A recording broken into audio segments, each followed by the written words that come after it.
Mood खराब हो तो अपनी जुबान से कोई गलत शब्द नहीं निकालना चाहिए, क्योंकि आपके मूड को दोबारा ठीक करने का मौका मिल जाएगा, लेकिन आपके द्वारा निकाले गए गलत शब्दों को दोबारा सुधारने का मौका नहीं मिलेगा। हाय गाइस, मेरा नाम पीयूष है और मेरे चैनल एजुकेशन विद मोटिवेशन में आप लोगों का फिर से एक बार बहुत बहुत स्वागत है।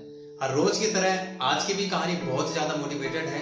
कहानी के अंत तक आप लोग बने रहिएगा। ये कहानी आपको जरूर कुछ ना कुछ सिखाएगी।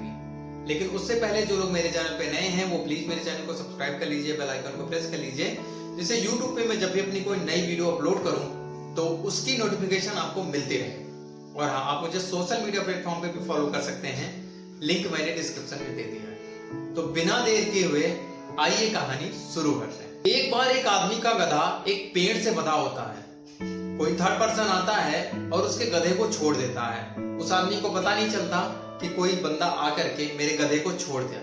अब गधा जैसे फ्री होता है वो खेतों की तरफ भागने लगता है। खेतों में फसल लगी होती है, हरी हरी फसल होती है, तो उनको वो बर्बाद करने लगता है। अब जिसका खेत होता है, जो किसान होता है, उसकी पत्नी जब गधे को देखती है कि उसका फसल बर्बाद कर रहा है तो गुस्से में बंदूक लेके आती है और गधे को गोली मार देती है। अब शाम को जिसका गधा होता है, जब उसको ये पता चलता है कि किसान की पत्नी ने उसके गधे को गोली मार दिया है, तो वो भी गुस्से में जाता है और वो किसान की पत्नी को गोली मार देता है। अब गधा भी मर जाता है और किसान की पत्नी भी मर जाती है। अब जब किसान को पता चलता है कि जिसका गधा था उसने मेरी पत्नी को गोली मार दी है, तो वो भी गुस्से में आता है और वो गधे के मालिक को ही गोली मार देता है। अब जब गधे के मालिक की पत्नी को ये पता चलता है कि किसान ने उसके हस्बैंड को गोली मार दिया है, तो वो बहुत गुस्सा होती है और अपने दोनों बच्चों से कहती है कि जा करके तुम किसान के घर में आग लगा दो, उसका घर जला दो। बेटे माँ की बात को मान लेते हैं और शाम को जाते हैं और उस किसान के घर में आग लगा देते। उस किसान का पूरा घर जल जाता है और जो दोनों बच्चों की माँ होती है, जिसका गधा होता है, वो लोग भी समझते हैं कि किसान भी इसमें जल के मर गया।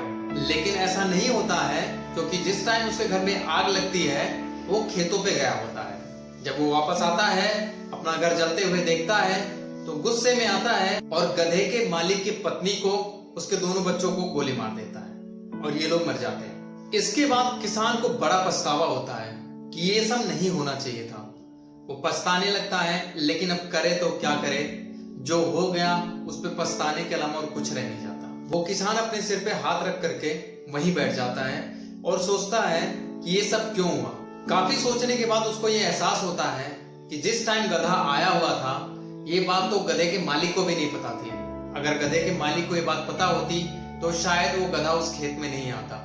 और अगर हमने भी गधे को देखा तो हमें एक बार गधे के मालिक को बताना चाहिए था।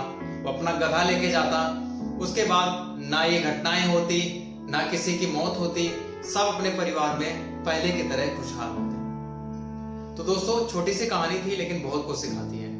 हम लोगों के बीच में भी बहुत सारे ऐसे लोग होते हैं जो दो रिश्तों को खराब करने के पीछे पड़े रहते हैं। आपके साथ भी होगा, मेरे साथ भी होता है, सबके साथ होता है। लेकिन उस टाइम हमें अपने दिमाग से काम करना चाहिए। बहुत सारे ऐसे लोग हैं जो हम लोग की खुशियों से जलते हैं, जो नहीं चाहते कि हम दो लोग या आप कोई दो लोग आपस में मिलकर रहें। हर किसी को इन सब चीजों से जलन होती रहती है। तो ये सारी चीजें आप भी ध्यान दीजिए कि कहीं आपके बीच में भी तो कोई ऐसा नहीं है जो इस गधे वाला काम करे। हम लोगों को भी ये चीज हमेशा ध्यान में रखनी चाहिए कि हम लोगों के रिश्ते के बीच में कोई तीसरा बंदा आकर के हम लोगों के बीच का रिश्ता ना खराब करे। बाकी आप लोग खुद समझदार हैं। तो दोस्तों, कहानी कैसी लगी आपको? आई होप आपको अच्छी लगी होगी। अगर अच्छी लगी होगी तो कमेंट सेक्शन में जरूर बताइए। तो फिर आप में भी अगर ये बात, तो सुनते रहिए हर रोज एक नई कहानी पीयूष के साथ। कहानियां सुनते रहिए, क्योंकि कहानियां कभी भूलती नहीं और जिंदगी में आपको कुछ ना कुछ जरूर सिखाती है। तो हंसते रहिए, मुस्कुराते रहिए। मिलते हैं एक नई कहानी में, तब तक अपना ख्याल रखिए।